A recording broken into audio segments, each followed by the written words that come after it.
যারা হতাশ, যাদের জীবন ভাল লাগে না, মরে যেতে মনে চায়, গার্লফ্রেন্ড গালি দিছে, আছে না নাই?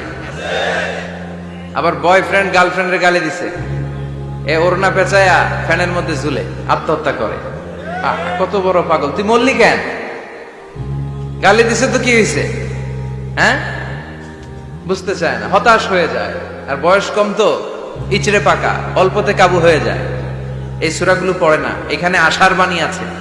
আজকে আমি জানি কথা শোনাবো আপনাদেরকে, শুরুতে আগে সংক্ষেপে বলে দিই। এই সূরার মূল কথা হচ্ছে, মানে সেন্ট্রাল থিম বা সাবজেক্ট ম্যাটার সূরাতুদ দোহার কেন্দ্রীয় আলোচ্য বিষয় হচ্ছে নিরাশ হবেন না, হতাশ হবেন না, হাল ছাড়বেন না, ভরসা রাখবেন কার উপর? মুমিনরা নিরাশ হয়, হতাশ হয়, হাল ছাড়ে নাকি ভরসা রাখে? কার উপর ভরসা? কার উপর ভরসা থাকবে? একজনের উপর। চিল্লায় বলেন, তিনি কে? Never be sad, never lose hope, you will find your way.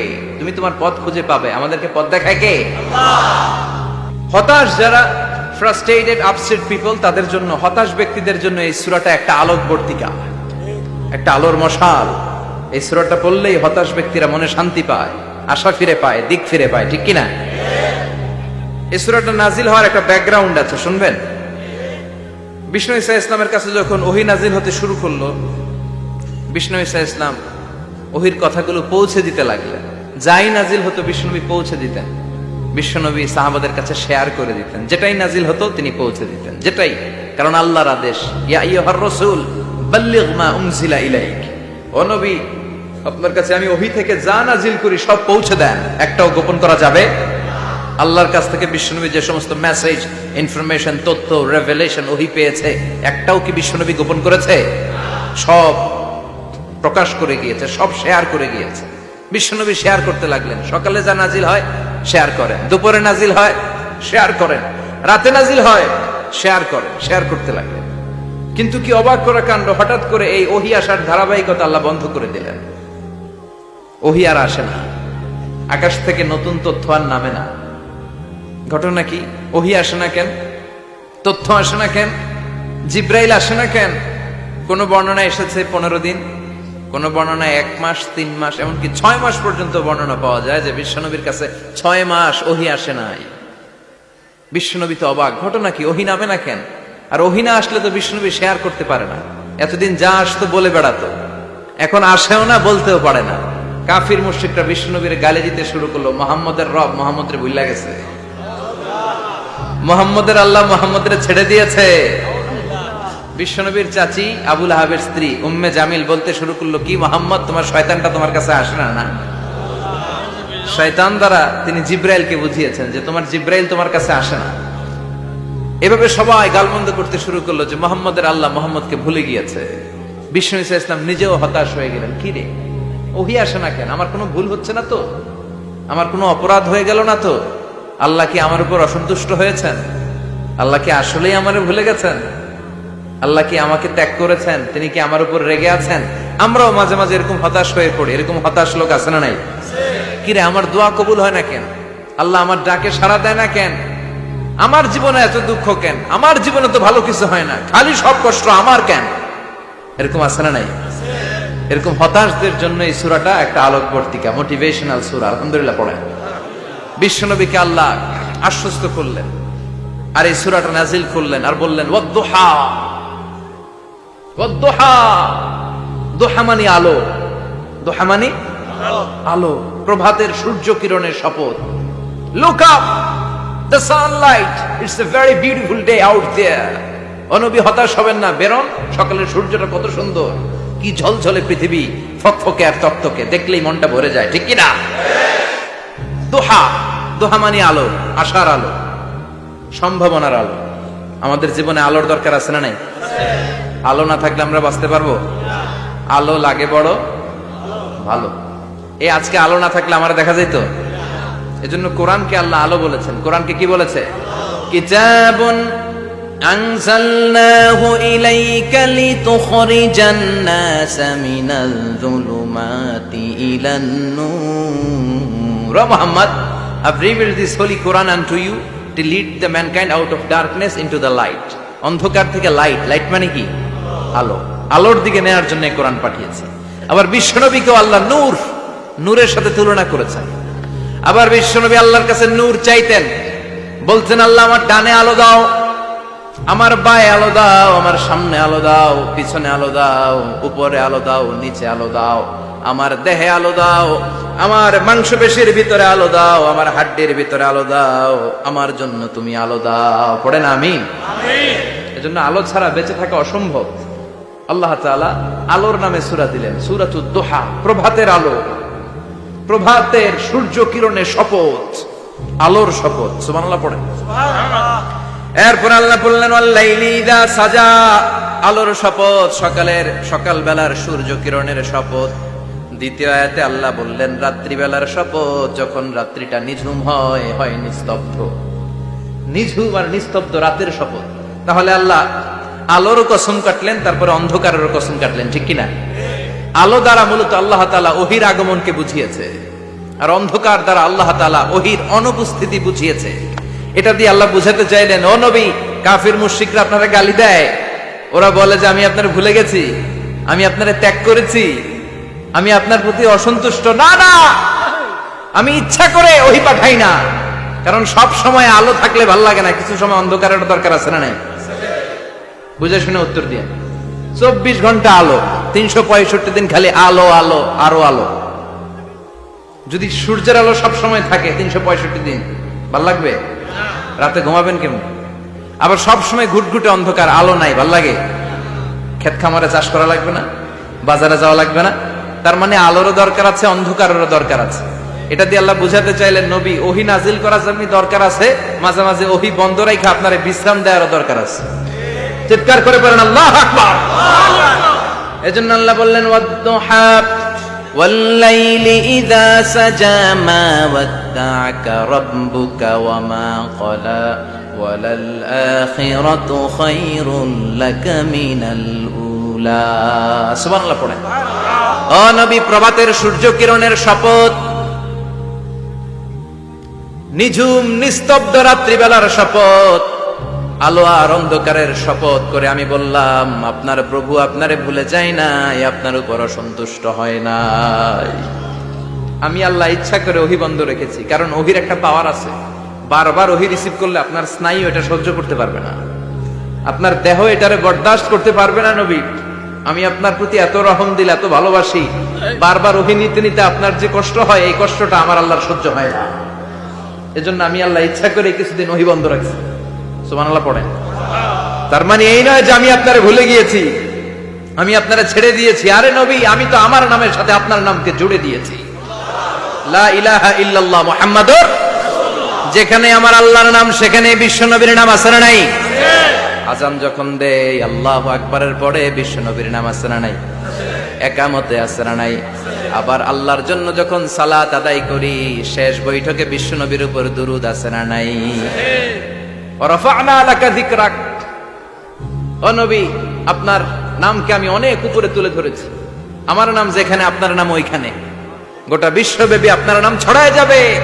ওরা আপনার গালি দেয় কবি বলে, ওরা গালি দেয় গণক বলে, ওরা বলে আপনি আফতার, লেস কাটা। আসলে যারা আপনারে গালি দেয় ওরাই লেস কাটা।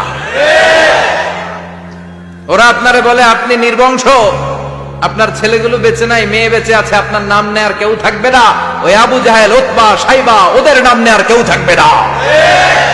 আপনি লেস কাটা নন, আপনি নির্বংশ নন। ইন্না শানিয়াকা, চিল্লায় বলেন ইন্না শানিয়াকা। যারা আপনারা গালি দেয়, যারা আপনারা নিয়ে কটু কথা বলে, ওরাই লেস কাটা, ওরাই নির্বংশ। ওদের বংশকে আমি আল্লাহ নির্বংশ করে ছাড়ি। চিল্লায় বলেন ঠিক কিনা? ও নবী, মা ওয়াদ্দা'আকা রাব্বুকা ওয়া মা ক্বালা। আপনার রব আপনারে পরিত্যাগ করে নাই, আপনারে ভুলে যায় নাই, আপনারে ছেড়ে দেয় নাই। আপনার রব ইচ্ছা করেই ওহী নাজিল বন্ধ করে রেখেছে। আমি ইচ্ছা করেই আপনারে প্রেসার দিতে চাই নাই গো নবী, কারণ ওহী রিসিভ করা অনেক কঠিন। এটা আস্তে আস্তে আপনি অভ্যস্ত হবেন। সুবহানাল্লাহ পড়েন। ওহীর একটা পাওয়ার আছে না নাই? আমরা তো কি মজায় মজায় কোরআন পাইছি। এই যে কি সুন্দর কোরআন নিয়ে বসে পড়ি, তাফসীর করি, কি মজার কোরআন। আহা, এই কোরআনটা রিসিভ করতে যে বিশ্বনবীর কত কষ্ট হয়েছে, এই কোরআনকে আল্লাহ বলেছেন এটা কওলান সাকিলা, very heavy and weighty word, এটা অনেক ওজনওয়ালা কথা। ইন্না সানুলকি আলাইকা কওলান, এটার অনেক ওজন। এই কোরআনটা যদি পাহাড়ের উপরে নাজিল করা হতো, পাহাড়গুলো দুমড়ে মুচড়ে ভেঙে টুকরো টুকরো হয়ে খান খান হয়ে যেত, ঠিক কিনা? এত কঠিন বানিয়ে এটা। ও নবী, আমি আলোর সাথে ওহির মিল ঘটিয়েছি, আলো দিয়ে ওহিকে বুঝিয়েছি। সূর্যের যেমনি কিরণ আছে, তেজ আছে, এই ওহিরও একটা তেজ আছে। এই তেজ, এই কিরণ আপনি সব সময় সহ্য করতে পারবেন না। এজন্য আমি ইচ্ছা করে কিছুদিন ওহি নাজিল করা বন্ধ করে রেখেছি। সুবহানাল্লাহ পড়েন। ইচ্ছে করে আমি নাজিল করি নাই। সব সময় নাজিল হলে আপনার ভাল লাগতো না। বুখারীর বর্ণনা, মা আয়েশা বলতেন, শীতের রাতে, কনকনে মাঘ মাসের শীতের রাতে যখন বিশ্বনবীর উপর কোরআনের আয়াত নাজিল হতো, বিশ্বনবী ঘেমে ঘেমে একাকার হয়ে যেতেন। হাত্তা লা ইয়াতাফাসসাদু জাবিনুহু আরাকান, বিশ্বনবীর দাড়ি আর থুতনি বেয়ে ঝরঝর করে পানি পড়তো। আমরা কম্বল গায়ে দিয়ে থাকি আর বিশ্বনবী ঘামে। সুবহানাল্লাহ কইবেন না? এটা কওলান সাকিলা, অনেক ওজনওয়ালা কথা। আবার বিশ্বনবী যখন ওটের উপরে বসে থাকা অবস্থায় কোরআনের আয়াত নাজিল হতো, ওটের বুকটা মুহূর্তের মধ্যে বালুর মধ্যে, জমিনের মধ্যে লেগে যেত।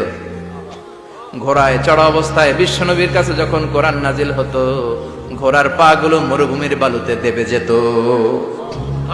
মাঝে মাঝে বিশ্বনবী সাহাবাদের রানের উপরে, পায়ের উপরে মাথা দিয়ে শুয়ে পড়তেন, ক্লান্ত শ্রান্ত। যায়েদ বিন হারেসা, বিশ্বনবীর পালক পুত্র, তার পায়ের উপরে মাথা রেখে বিশ্বনবী একবার কথা বলতে বলতে ঘুমিয়ে পড়লেন। ঘন্টাখানিক ঘুমালেন। যায়েদ বিন হারেসা বলে, আমার কাছে তেমন কোনো কষ্টই হচ্ছে না, বিশ্বনবীর মাথাটা খুব বেশি ওজন মনে হচ্ছে না। ঘন্টাখানিক পর বিশ্বনবীর চোখ খুললেন, আর খোলা মাত্রই ওনার উপর ওহী কোরআনের আয়াত নাজিল করতে শুরু করলো। কে?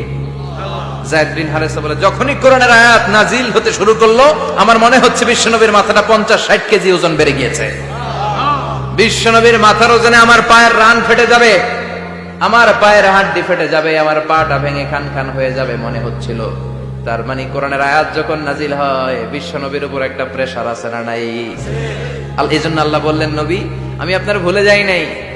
কাফেররা যেমনি আপনারে গালি দেয় যে আমি আপনারে ভুলে গিয়েছি, আপনার উপর আমি অসন্তুষ্ট, নেভার, অসম্ভব।